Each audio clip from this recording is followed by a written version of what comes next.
do the Great North Run every year, which is a half marathon up in Newcastle. I'm a patron for a premature baby unit for a friend of mine up there whose son was born through it. And every year I do the Great North Run. In 2010, my wife did it with me. And I remember her saying to me when we crossed the line, she said, "Could you imagine running back to the start?" And I said, "No chance." She says, "Well, never ever asked me to run a marathon." And it was only a week after that, I remember I was clear as anything, I was driving back from Leeds and it come up on the hands-free Steve Prescott call, and I thought, it's about that time of year that he usually comes up with some crazy challenges. And I answered the call and I said, "Yeah." And he says, "I've got a challenge for me and you next year, May next year." I said, "Go on then, what is it?" He said, "It's the Paris to London Marathon Challenge." I said, "I'm sure he mentioned marathon there." So I said, "Go on then, what is it?" So he said, "Right, we're going to run the Paris Marathon. The day after, we're going to cycle from Paris to Calais. The day after that, we're going to row the Channel. The day after that, we're going to cycle from Dover to London. The day after that, we're going to run the London Marathon." I said, "I'm in." Steve Prescott asks you, how can you say no? Here's a guy who, of every challenge that he's set, over the last 7 years, he's done every mile of it himself. Here's a guy with terminal stomach cancer. Who am I to say no?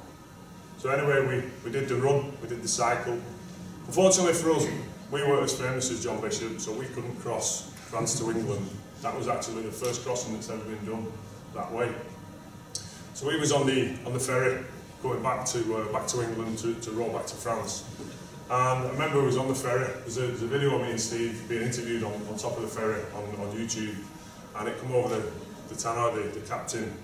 We've had to put the stabilisers on the boat, because it's gale force 8, and me and Precky looking down and thinking, we're kayaking back in the morning.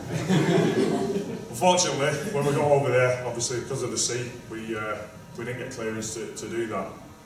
So we was waiting on a weather window that we could do the row. So what we did when we got to Dover, we got the cycle out of the way to London, come back to Dover, waiting on a weather window. And we actually had the same pilot boat as John Bishop and Freddie Flintoff when they did it for Sport Relief. A guy called Michael Oram, and he says you've no chance certainly in the next 24, 48 hours to do the crossing. He says, but obviously, we're waiting on an opportunity to do that. Anyway, on the Friday night, he said to us, we've got a weather window at 5 o'clock Saturday morning.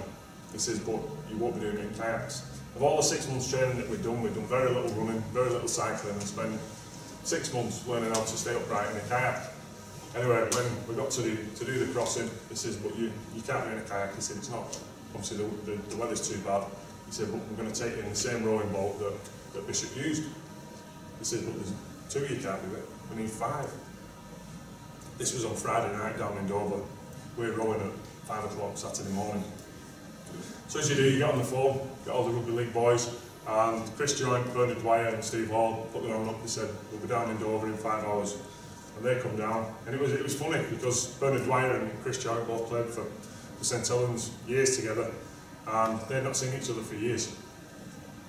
And throwing their arms around each other, and we said, "Oh, we best get our head down. We're up going to be portside at 4 o'clock in the morning." And Jointy and Bernard said, "We're not going to bed. We've not got off for years. We're having a pint." Anyway, they got to bed at 2:30, up at 4. So we walked over to our hotel was right facing the dock.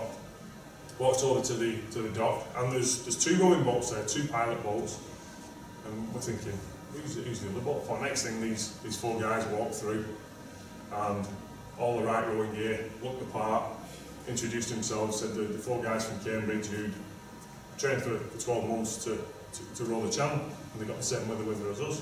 And he says, "What about you guys?" I just remember Bernard saying, "I've had 8 hours notice." We'd not even sat in a rowing boat.